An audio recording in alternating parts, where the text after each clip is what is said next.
going to be posting these slides right after we're done today. So you can definitely go ahead and take notes, but I will give them all to you as a gift, so you don't have to worry about writing them too carefully. I will be posting them on my SlideShare account and then tweeting out the link and putting it on my Marketing Mama Facebook page as well. So you can look in both of those places.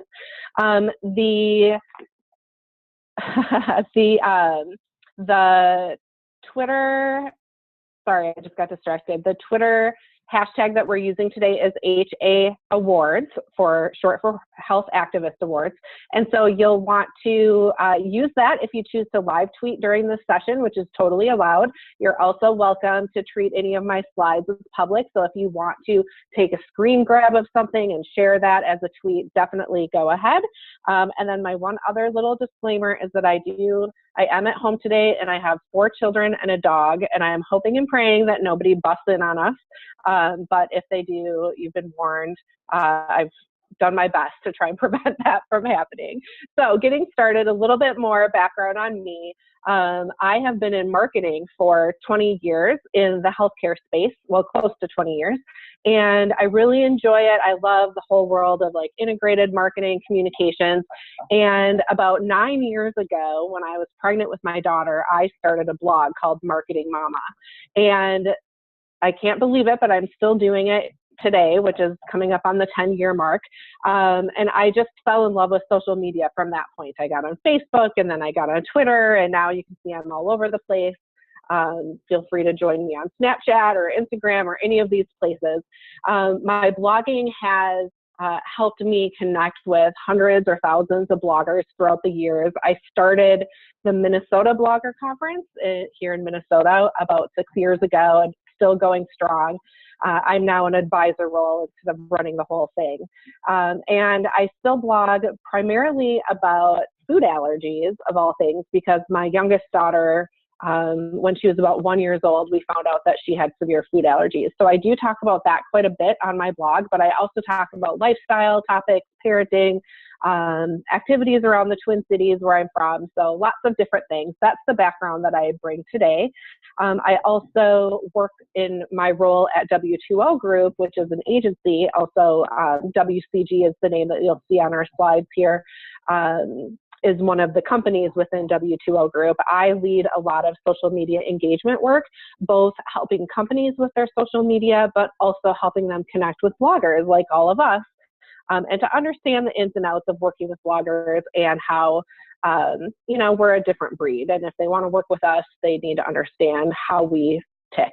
So I help them on that regard. And I know some of you here today, I could see some of the names, so I'm excited to see some faces that I recognize, which is awesome. So this is just a little bio about me that we just talked about and some of the companies that I work with. And, just thinking big picture about blogging and what we're about to talk about today, I get a lot of people that come to me and say, I'm thinking of starting a blog. Can you give me advice? And my answer is always, do you have something to say? Because if you don't, you're going to have a hard time coming up with any content to write on your blog.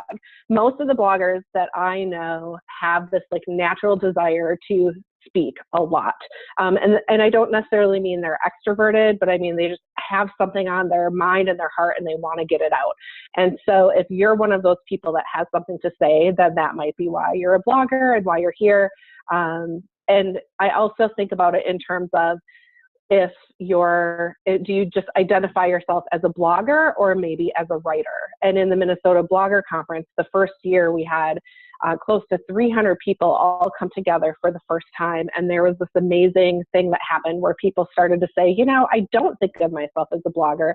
I think of myself as a writer.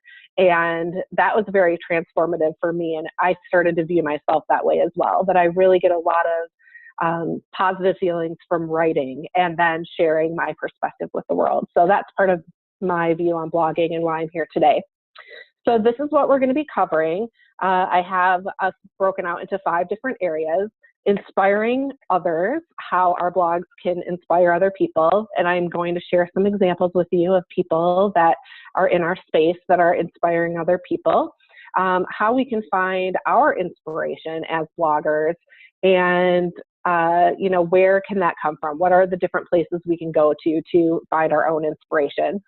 And then I'm going to give you a lot of content ideas, different blog posts, formats that might be interesting to you, as well as some writing prompts. I'm going to talk a little bit, if we have time at the end, about disclosure, which is just an important topic that I'm throwing in here because anytime I get a chance to preach about it, I think it's really important to follow the law when we're blogging.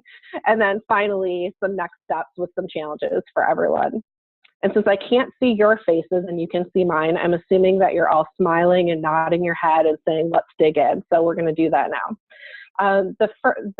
I'd like to start out with sharing some inspiring bloggers that I know, and I actually have 3 health advocates and activists that I'd like to share with you today.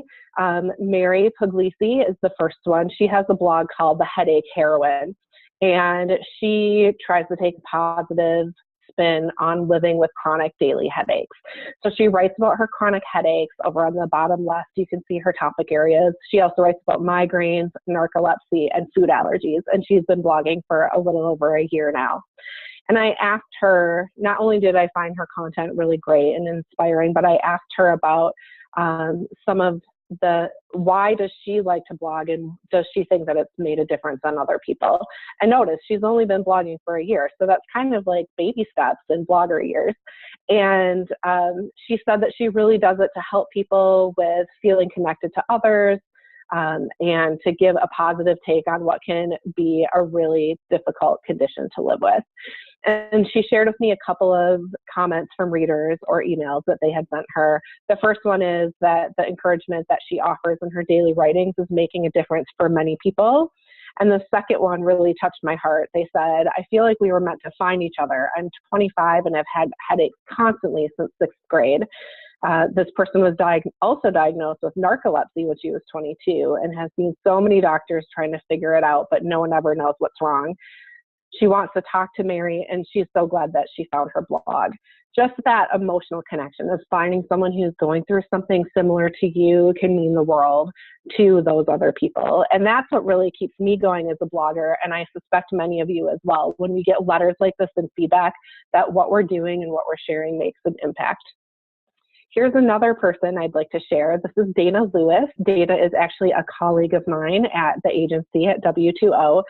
She writes about type 1 diabetes, and she invented, along with a partner, something called a do-it-yourself artificial pancreas system, both an open loop and closed loop, which I honestly don't know what that means, but it's important. There's 2 different things there.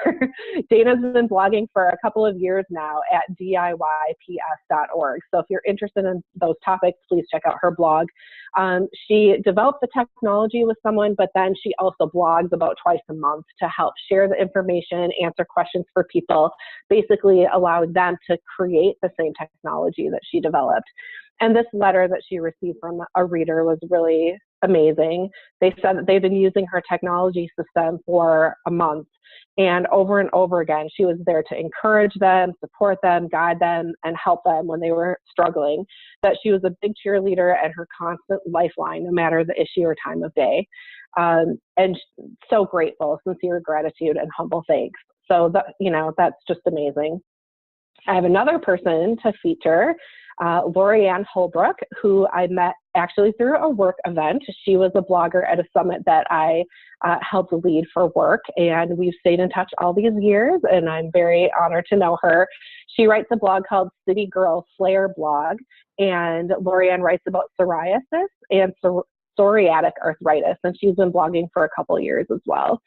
And she has really positive vibe. You can tell that she struggles with her health issues, but she does a great job keeping it in perspective and connecting with other people. And one of the comments that she shared with me from one of her readers was that this person had never been able to find support groups where they were physically.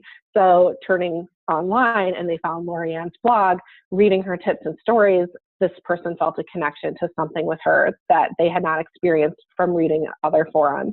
Keep up the good work, and thank you. I don't feel quite so alone anymore. And that last statement, means the world to, again, that emotional connection with someone who understands what you're going through.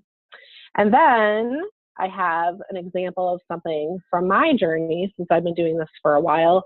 I mentioned that I write about food allergies for healthcare, but I also talk about parenting, divorce that I went through, and also activities around town. And I actually was, as I was putting this presentation together, last night I got an email from someone, and if you guys follow me on Twitter or Facebook, you may have heard this already, so forgive me. But I got a letter that one of my blog posts actually helped a reader to save a life. And I'm not going to read this whole thing to you, and I'm going to try not to cry, but basically I wrote this blog post 2 years ago saying, don't be afraid to use your EpiPen. There's a reason they give us EpiPens, because you're supposed to use them, not wait for an ambulance or wait to get to the hospital. So don't be afraid and use it. And this woman wrote me 2.5 years later to tell me that she read that post, and 2 days after she read that post, her neighbor called and said, my son was stung by a bee and he broke out in hives. I think he's having a reaction. I don't know what to do. And she grabbed her EpiPen case that she had for her kids, and she ran over to the neighbor's yard. And look at what she said, this first sentence. I took one look at that little boy and heard your voice in my head about not being afraid and everything else you had written about over the years. I jammed that EpiPen in his thigh. Skipping ahead, he had head to toe hives and just had this look on his face.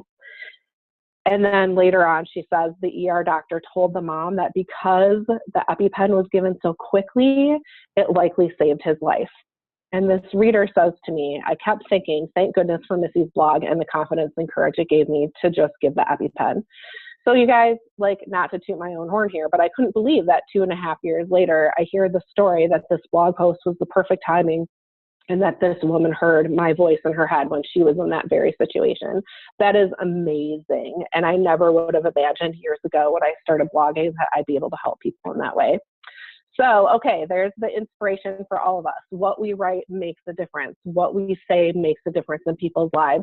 So when we feel uninspired and we're struggling with what to write about and should we keep going, should we stop, most bloggers reach that moment. I want to inspire you that your words make a difference. So here's a quote that I love. The one thing that you have that nobody else has is you, your voice, your mind, your story, your vision. So write and draw and build and play and dance and live as only you can, because each of us bring our own voice to our blogs. Every blog is different, even if there's 10 writers or bloggers who write about headaches or 100 bloggers who write about headaches. Mary's voice is bringing something special to that story, and each of us can do that too. So definitely want us all to keep it up because we're making a big difference in people's lives. So how do we find our inspiration? We inspire other people, but how can we keep things going so that when we feel like we're hitting a dry spell or we're struggling with keeping things going in our own lives, that we have something to talk about? So getting a little bit technical here, I'm going to talk about different types of ways that we can find that information. We're going to talk about how we can look externally and internally, and then I'm going to go over different types of blog posts that might give you some ideas. So what's happening in the world around you? This is one thing that I always do to try and keep a pulse on the news for the topic area that I care about personally. So Google Alerts is a great way if you're a news glutton and you want to know what's happening in your space. You can set up Google Alert, just Google Alert to send you emails for a topic that you care about. So you'll get every article that's published every time someone mentions it on a blog, and you can ask Google to send it to you an email once a week or once a day, or even as things are published. So you can control that information flow and it doesn't have to bombard you with too many emails. The other program that I really like is called Nuzzle. And if you guys haven't heard of Nuzzle yet, what it does is it connects to your Twitter or Facebook accounts or both, and it looks at what news is trending within your network. So if a bunch of people in your network shared one article that CNN published in the last 24 hours, it will send you an email or an alert on your phone app that says this article is hot right now. And then you can see who shared it from your network, and you can click the link to go see the article. So I have that set up for me for daily emails. And I have it set for if 4 or more people share an article, I want it to tell me. 4 or more people in my network. So it's a really great tool, and it really helps me feel like I'm staying on top of things. I also believe it's really important that we read other people's blogs. And I am surprised to see how much this happens. Like when people first start out, they read all these other blogs and then they kind of go tunnel vision and just write for their own blog, and they stop looking at the world around them. So I highly recommend that you like other bloggers' Facebook pages so that you get those updates when they publish something new, and stay engaged and support them, and also share their posts too. That's one way that you can help your readers, is by sharing other people's content so they can hear even more voices. Also, has anyone searched YouTube lately for the topic area that you care about? It's really interesting. If you just go to YouTube once a month and type in your disease area, you would be surprised at how much new content is generated. And it may give you inspiration for writing posts or creating your own videos, or it could be something that you want to share on your blog by embedding a video that somebody else did on your own blog. And then finally, Twitter is just this amazing place to find out what people care about and write about and connect with other people. So the important thing is, once you get up and running, is to find out what are the hashtags that people use in your disease area, and follow that. Like, click on it once a day and read through what people are saying, and also use that hashtag when you write about your area as well, sharing posts, sharing links to posts, or just trying to generate conversation. So a little bit on that, and then let's talk about looking within ourselves. So one of the most important things for me when I'm writing is I try to do it when I'm inspired, not just because I feel like I need to write 5 posts a week or 2 posts a week or whatever your personal goal is. So one of the most joyful and passionate things for me to write about is if it's something that impresses me or it's something that brings me joy. So if I am going to an event and a person that I meet there brings me joy, or a topic that I learned about brings me joy, or it impresses me, like, you know, it knocks my sock off, there's something new that I haven't learned before, that is a great topic that I know I feel passionate about this, I should write about it. On the flip side, if something is bothering me, if there's a problem, and I feel like I need to talk about it, that is a good thing to consider writing about. And it's funny because sometimes I'll catch myself like rambling about a topic to a colleague. And this happened about a year ago. And the guy said to me, you know, Missy, that sounds like you need to write a blog post about that. And he was totally right. And it did very well. And it was a good reminder to me, you know, if I'm really feeling passionate about something, it might impact other people as well and come more easily to write about it. Another thing is, it's easy to lose those moments of inspiration, because I could have 10 topics a day that jump in my head, and if I don't write them down in some way, I'm going to lose them. So keeping a running list of things that inspire you can be really helpful.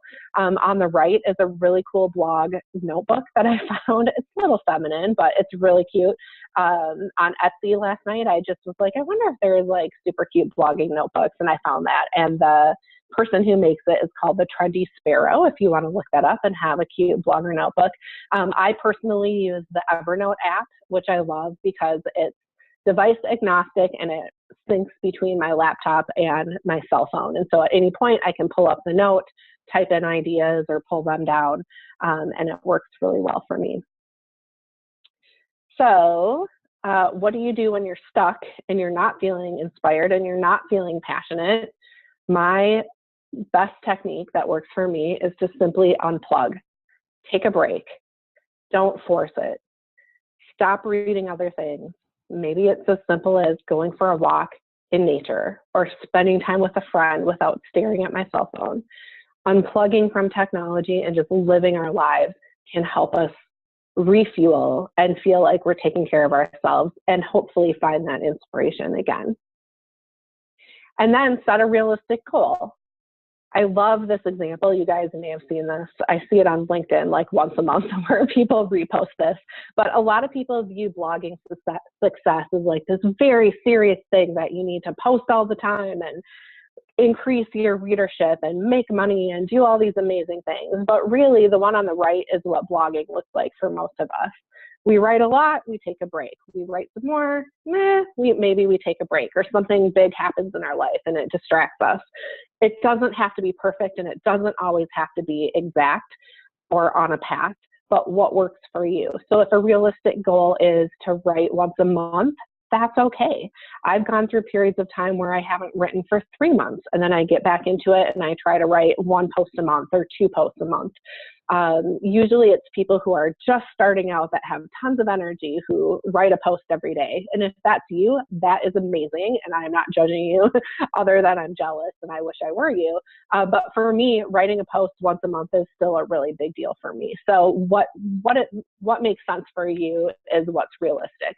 And taking that break and then thinking through what's realistic for you can help you to just start taking baby steps to getting back into it again. So let's get into some meaty ideas. I'm going to share with you some content ideas based on different types of posts that have worked well for me, since I'm my best case study of things I've done over the last 9.5 years. So I'm going to share some examples of different posts I've written, and you can definitely use any of these ideas, rip off my ideas. I'm sharing them with you for a reason, so please feel free to copy and paste a headline or whatever you want to do here, and then customize it with your own content. Totally cool. So I'm sure you guys have seen open letters. People write an open letter to a politician who shall not be named, or an open letter to my mother, or an open letter to my doctor. I one time wrote an open letter to food allergy parents, but honestly, the trick here is just don't call it an open letter, because then it sounds cheesy and like you're trying to be on the bandwagon. So you can say dear so-and-so without having to say an open letter to so-and-so. And I like making it general rather than to a specific person, because you really don't want to call out specific people, even if it's anonymous online. But this is a post that I wrote. I started writing it on Facebook in a private Facebook group for food allergy parents. And I was just feeling like I was seeing all these parents struggling and how hard it is to be a mom of a kid with severe food allergies. And I wrote out this Facebook post. It was a couple paragraphs long. It was kind of long for Facebook. And all of these moms were like, oh my gosh, you're making me cry. And this means so much to me. I really needed to hear that. And I thought, you know what, I should turn that into a blog post. And so I copied it from Facebook and I dumped it into a blog post, and I filled out the edges a little bit. And I found a graphic online and I published it. And you guys, if I've ever had blog posts go viral, this was one of them, because it was shared over and over and over again from other food allergy bloggers and then their audiences. And a lot of parents shared it with their friends and family, saying, this is how I feel. This is what my life looks like right now, to help educate their friends and family. So if you can find a way to use this idea, please feel free. An open letter, but not calling it an open letter. Okay, a how-to post. This is really great for those of us who struggle with coming up with ideas. A lot of times, many of us bloggers just write journal format, like here's what's happening in my day, or here's what happened at our last doctor appointment, and that's fine. But what's interesting is I found that these type of how-to posts are the ones that have great search engine optimization, because people are looking for these answers, like how to use an EpiPen, or what should I do when flying with food allergies?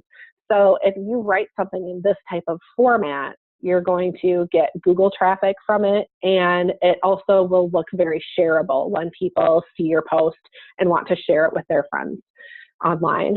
So these are just 2 examples. I've written many, many how-to posts.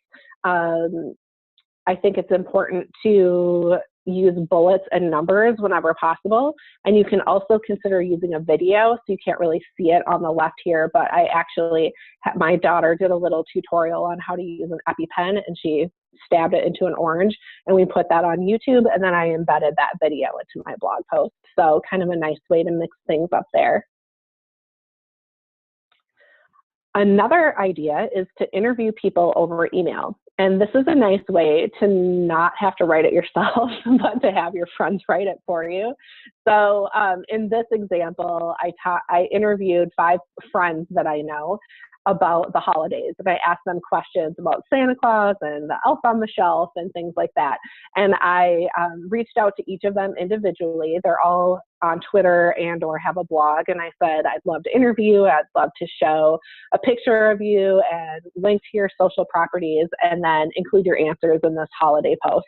And every single one of them said yes right away. They would love to, because everybody wants to get a little free promotion, right? And they would love for you to link to them and include them in this.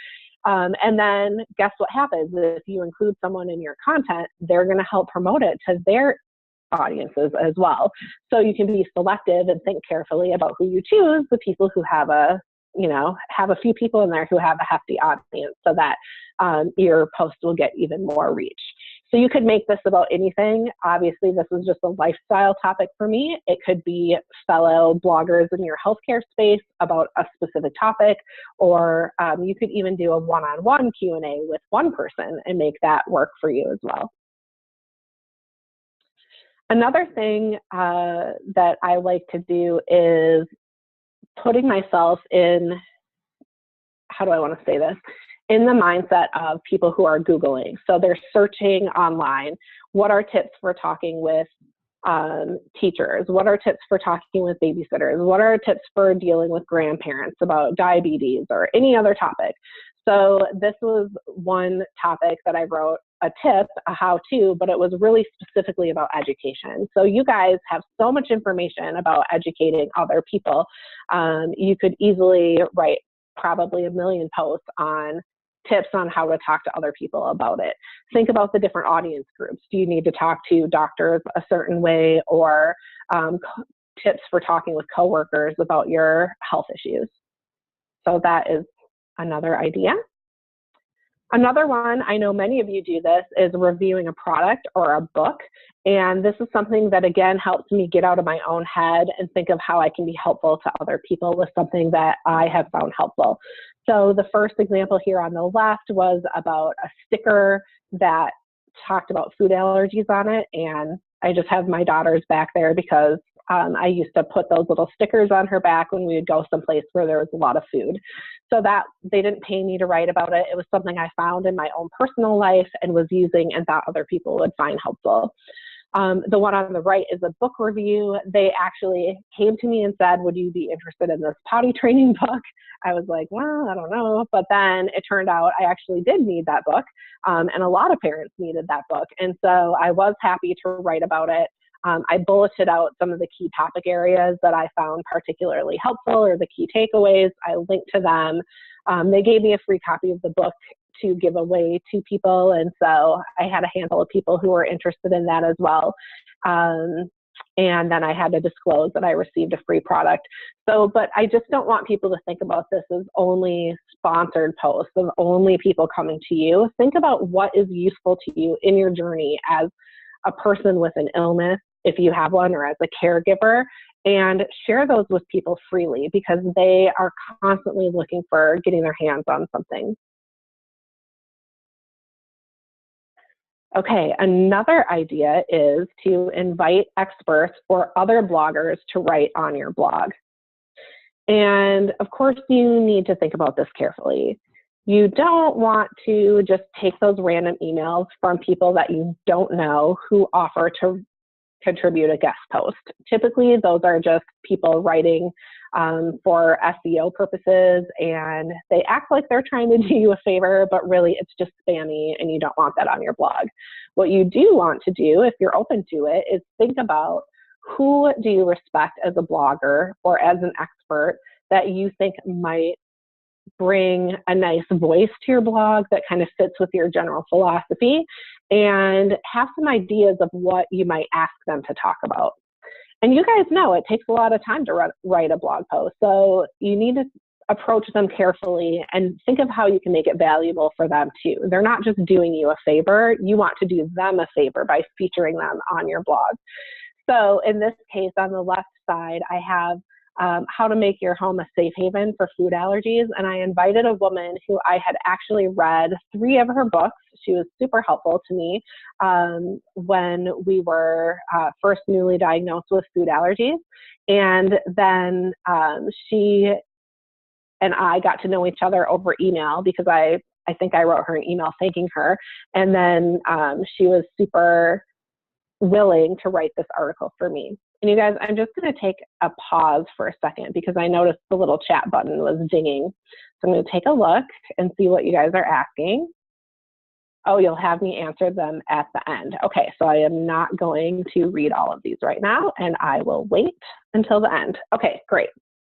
The other example on the right is a post from a friend of mine who didn't have a blog, but she had a great story. She had twins, she had an older child, and she had one child that she lost to SIDS after about 3 months old.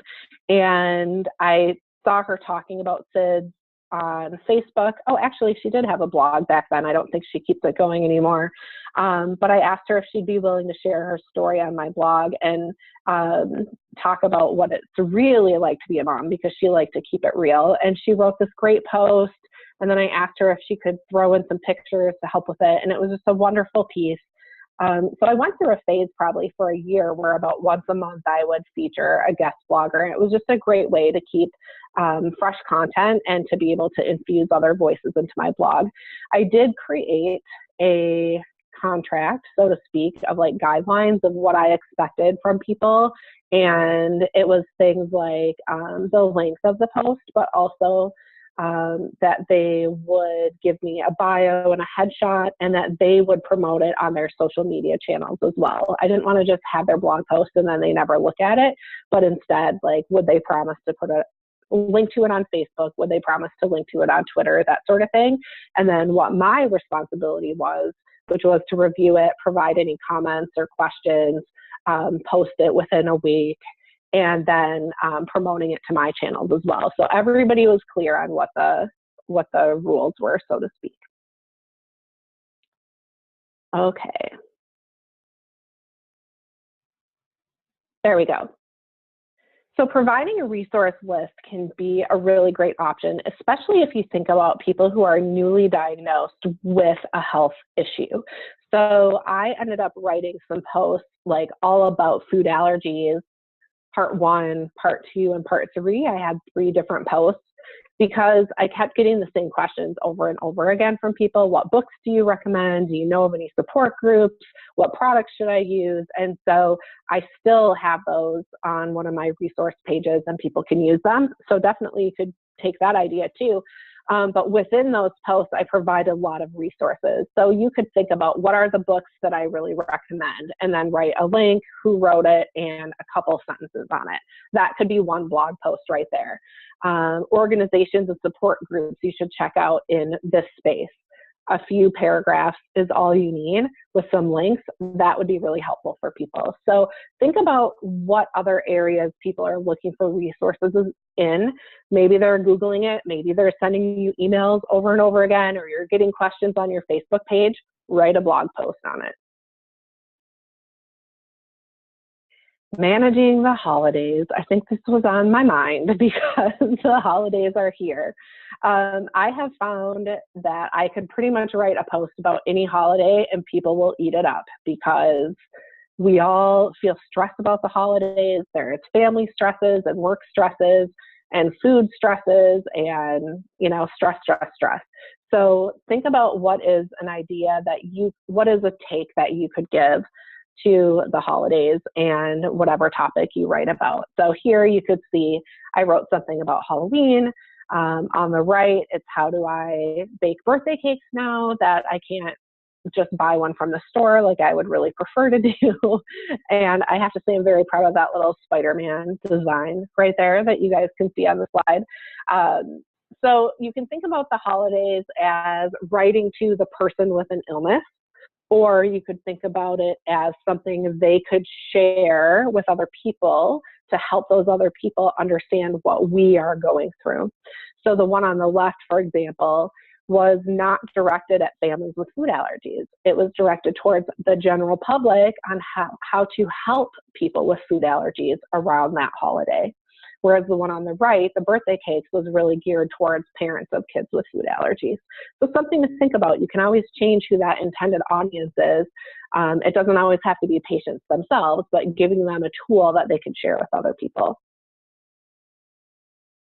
Okay, taking a stand. So this one you guys need to do very carefully if you choose to do this.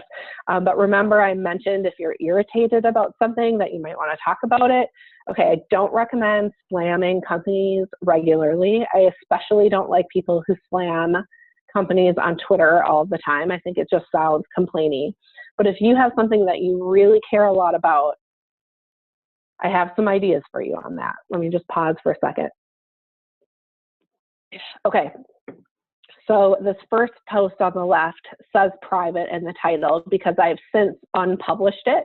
It served its purpose, and I don't want to continue giving bad press to this company, but I still have it saved in my database, so I was able to pull up this example for you. There was a restaurant in the Twin Cities that had an insensitive sign. They had all these sarcastic, funny, haha signs painted around the restaurant. And I took this picture of one of them that said allergic to shellfish, prove it. And I was like, you really don't want me to prove that because then my child might die. So that's really insensitive. You wouldn't say that about some other disability without getting in trouble. You shouldn't say that about food allergies. So I ended up contacting the head manager and the head chef over email. I explained what the problem was. I asked them if they would consider changing it. They gave me the runaround and said, after a while, they said they would discuss it at one of their board meetings in like 2 months from now. And I thought that was ridiculous and that it should really be acted on right away. But notice that I didn't just go to my blog and start blasting them. I actually tried to have a conversation with them first. I tried to educate them first, and I asked them if they would make the change. After a while, they said that they were still waiting to have this conversation, and they just kept putting me off. And eventually, at some point, I said, you guys, I want you to know I have a blog. I've been trying to manage this with you, but I'm not afraid to use it. And I am going to be writing a blog post on this. And you should just know, fair warning. So I wrote this blog post, and it went a little crazy. People kind of reacted emotionally to it. Parents were very upset. People with food allergies were very upset. And they started calling, emailing, Facebooking this company to the point where they were overwhelmed. And I sent them an email the next day and said, just a heads up in case you haven't noticed, I published this blog post. Here's a link. Let me know if you and your team have made any other decisions. They weren't happy. They were like, yes, we've seen it. We'll get back to you. And then they ended up sending me another sign with an update, which you can see the excerpt of down below. We will be painting over the prove it sign this week. They didn't paint over the whole thing. They just deleted the prove it part, which is kind of lame, but it still was better. And then, their statement that they were never trying to be insensitive to people with food allergies. We take allergies very seriously. So I shared that full update in a follow-up post with my readers. I called off the crazies. Everybody can calm down. But I was very proud that my being able to showcase this on my blog helped push them to do something that was the right thing to do. I also got a call from the local media who interviewed me on it, but they ended up not writing anything on it because the restaurant was not willing to be interviewed. On the right, not nearly as big of a deal in terms of drama, but there was a sign that really bothered me at a local mall. They had like a parenting space and this sign that said nursing, but it had a bottle on it. And as a breastfeeding advocate, I was kind of confused of like why you would have a bottle with a word that says nursing. And there's a really big conversation you can have around that. Like, bottles aren't bad. Totally get that. But there is this whole thing about bottle imagery and confusing people into, if they just see bottles all the time, maybe that might make them think of breastfeeding less. So what ended up happening was I emailed them all. I explained why it was an issue. I followed up with them again, asked them if they would be willing to change it. They were like, no, it's not a big deal. It's being all-inclusive because we're talking about bottles and nursing. But ultimately, I wrote about it on my blog as respectfully as I could. They got a few emails. And eventually, the next time I was at the mall, there was a new sign there, which you can see at the bottom, that says baby care. Way more neutral, doesn't have to talk about which way we feed our children. I sent an email to the woman and said, hey, I'm just curious. I saw that you changed this. Thank you so much. Can I ask what motivated you to change it? And she was like, hello, duh, your blog posts and all the emails we got. So I was very proud of both of these. I have a handful of examples, which I'm not going to bore you with, but these are things that we can do to make real change for things that we care about. The idea is to not be a big bully, but to be respectful and to try and use it to help pull a community together to make change. Okay, and then my final example is to share a mistake that you've made. And this may seem funny to those of us who don't like to share mistakes, and we like to pretend that everything's perfect all the time. But the fact is that dealing with health issues is really challenging, and we're bound to make mistakes. So sharing those with the public can be really helpful because they too may make those mistakes, or you could prevent them from making a mistake. So this is a blog post that I wrote about accidentally injecting myself with an EpiPen, and I can barely say that without laughing because it's a hilarious story where I thought I was using a trainer device that does not have a needle in order to teach a babysitter how to use an EpiPen. And as soon as I pushed it in, I was like, I think I just felt a needle, and I pulled it out, and I was like, yeah, that was a real EpiPen. The good news is I was totally fine. The good news is I learned so much from that experience. Making that mistake ended up teaching me confidence that I could give the EpiPen effectively. It gave me understanding that it actually didn't hurt as much as I thought it would. It helped me relate better to my daughter, who's the one who actually does need EpiPens, and for her to know that mom actually had one. And now it's like the big joke in the family. Ha ha ha, mom stabbed herself with an EpiPen by mistake. I wrote this blog post, and I have to tell you guys, I can't even remember what year this was. It was probably 5 to 6 years ago. It is still to this day the #1 read article on my blog, on my site. Every year when I go back and look at my stats, every year this is the most popular because so many people Google it and find themselves here because they have made the same mistake. So after getting a gazillion comments of a lot of people telling me that they were making the same mistake and some asking them for advice, I ended up turning off the comments and created this red section of type that you can see here, where I'm like, if you're finding this because you just did this, call 911 or call your doctor. So it was actually a little scary that it got so much attention because I learned that so many people were having the same problem. And it inspired me to talk to the people at Mylan who make the EpiPens. And it turns out that not only did they need to submit my story as what they call an adverse event, somebody having a negative interaction with their product, but they also had to submit every single comment of other people who said that they made the same mistake as an adverse event to the government. The good news from that is that they ended up changing the design of the trainers, and not because of me, but just because of collectively how many people make this mistake, to make it more obvious which one is the trainer, which one's the real one. So that's a good thing. But I did turn off the comments after a while because I did not want to continue to have to feel responsible for all these people asking questions when I'm like at work and don't have my head in the game. Okay, so those are my content examples of things that have been successful for me. I hope they were really helpful for you as well. I do have some additional writing prompts here. I'm not going to go through everyone just to make sure that we have time to get to some of your questions, but these are things that you can pull up when you get the slides later. And if you are thinking about what to write about, these might give you some good ideas.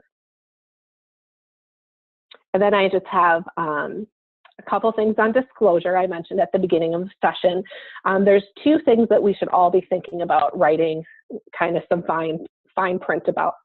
One is medical disclosure. You can see I put that disclosure like we just talked about with the EpiPen at the top.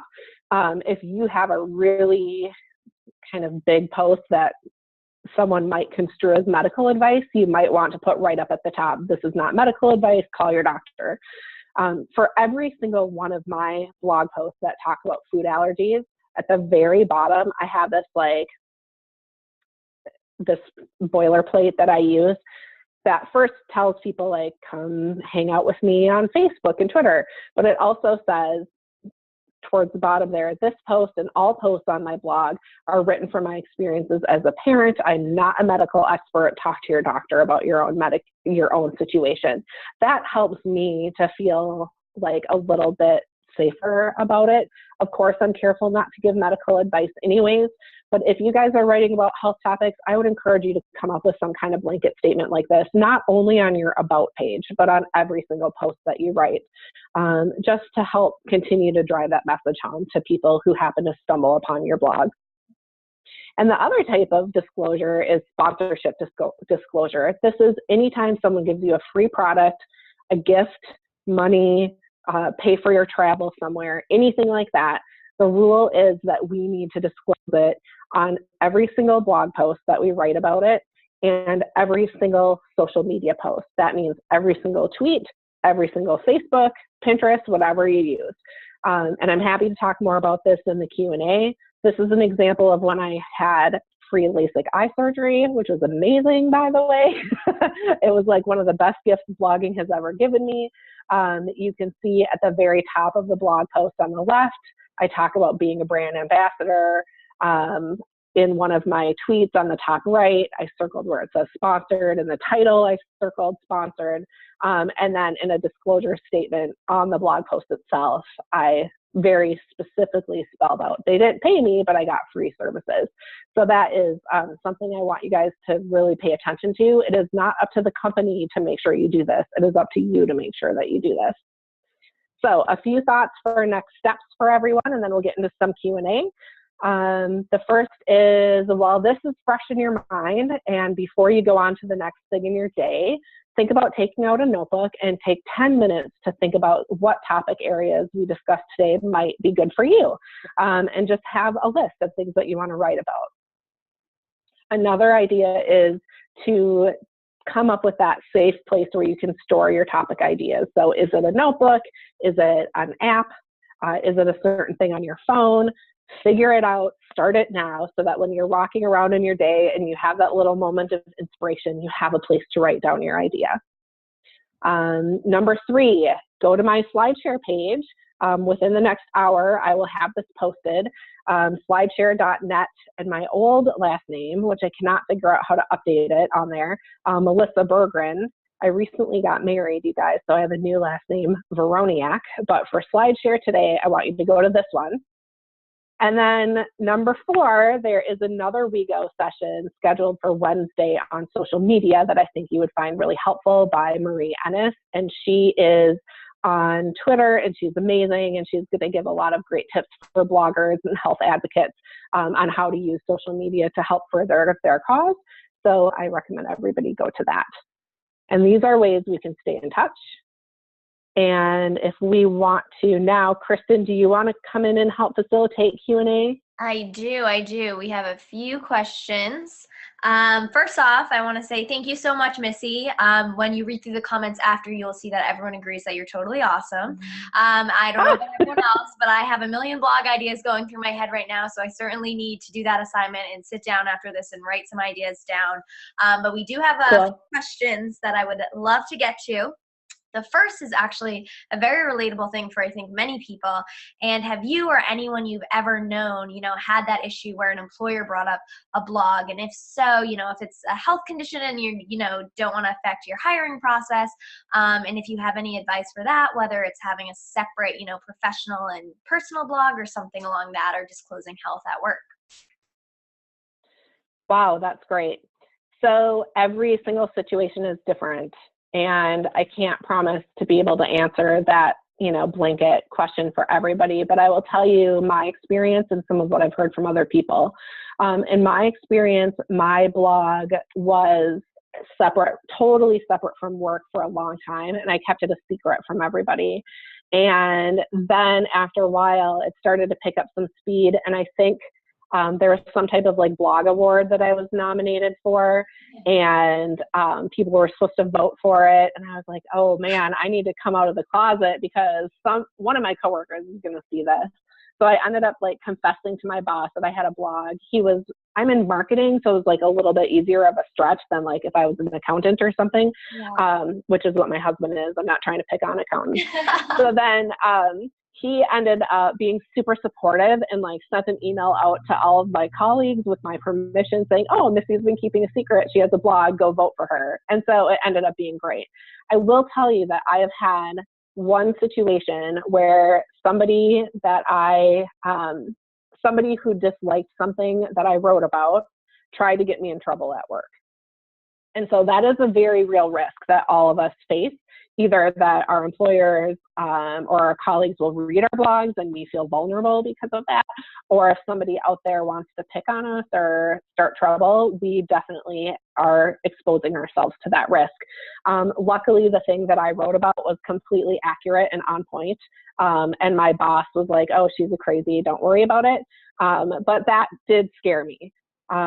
For other people, I know some people keep their blogs super anonymous so that it can't be tied back to them. I think you have to do what's right for you and follow your instincts.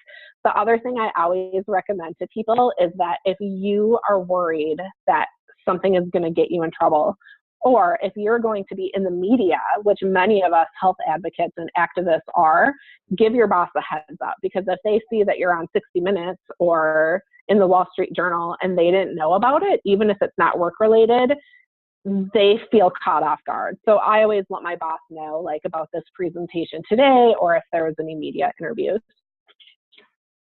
Awesome. Great answer to that. Hopefully it answered everyone's questions. The next one is also a problem I personally have. How do you come up with blog names? Like, what is your ideas for brainstorming?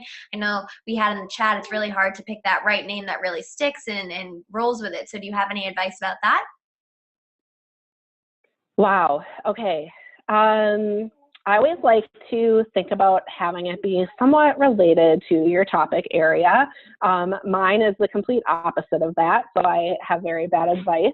But when I first started my blog, I was a marketing person and I knew nothing about food allergies. That happened in my life later.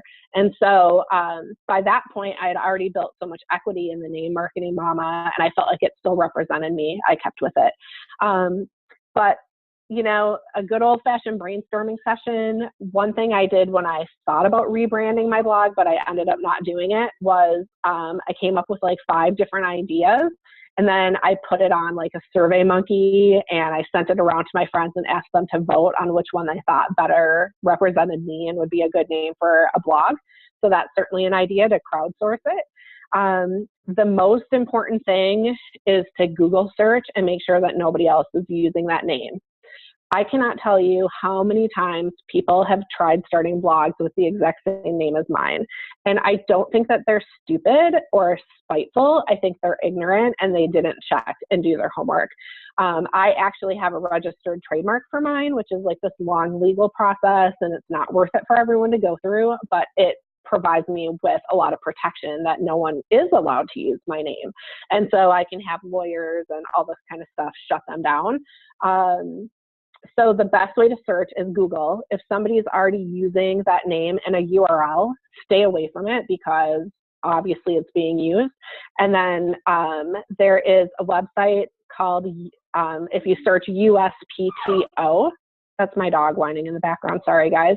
USPTO stands for US Patent and Trademark Office, and there is a search form on there that you can see if anyone in the US has already registered that name, and if they have, stay far away. Awesome. I really like the idea to crowdsource and see, you know, the people that know you best at what they think the name about. I think that's a great idea. The next question is, we talked a bit about product sponsors. So do you approach them or do you have them approach you? How does that relationship really work? The answer is both, and it really depends on how much of it you want to be doing if you're going to go out and approach people. I have had really great relationships with companies both ways, some where they reach out to me and some where I reach out to them. It's important to make sure that any sponsorship that you have aligns with your own personal goals. And something you would recommend to your friends and family. And if that means that you start to go down that path and you feel uncomfortable and say, wait a minute, I don't actually like this product, you can stop. and not go any further. Or you can choose to write a negative review, but they usually don't appreciate that. But making sure that it's okay with you. A really interesting example that's totally kind of off the wall that I'll share with you guys is I was writing a blog post years and years ago about women's lingerie and how most women wear the wrong size bra. It's kind of health related. I think Oprah had talked about it a million years ago on her website or on her TV show. And so it always stuck with me.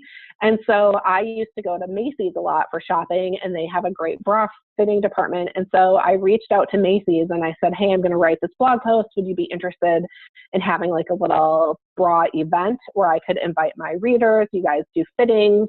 And hopefully sell a lot of bras and get women in the right size. And they were like, who are you? And so I sent them some information about my blog, and they were like, this is a great event idea. We love it. We held it at my local store. They brought in a DJ, hors d'oeuvres, women to do like makeup. It was like this hip event. And then they promoted it and did mailings, and I ended up on the news showing people how to wear bras properly. It was like ridiculous. So that is a great example. I think there were like over 100 people who came. You can totally come up with creative ideas and approach brands. You just have to, be creative and not just say, will you send me free product? Awesome. Love that. Great story as well. And we're just going to close with one more question. We didn't get to all of them, but what is the best advice you have for bloggers? That's kind of been a repeated question in this chat. And, you obviously know a lot about blogging in this area, and we'd love to hear your one parting advice. Oh my gosh, no pressure on that one. Okay. So I think my biggest advice would be to not put too much pressure on yourself and to do what you can do and not any more than that. So like we talked about earlier, setting realistic goals. You do not have to keep up with any other bloggers. And I think especially if some of us have our own health issues, it takes a lot of time and energy to write a good blog post. And putting that extra stress and pressure on us when we're already struggling might just be too overwhelming to people. So I would say it should add to your life and be something that brings you joy. And if it's not, then you should stop and like put your energy someplace else, like in real life, helping people or just journaling at home. That whole engagement with other people can be draining. So keep that in mind and like just trust yourself that if it's a good thing for you, great. And if it's not working out, it's okay to stop and like pack up shop. Awesome. Great advice. Thank you so much, Missy. Thank you everyone for attending this. You're welcome. I know that everyone has really benefited from this. We're grateful that you came. We're grateful to have you, Missy, as a host.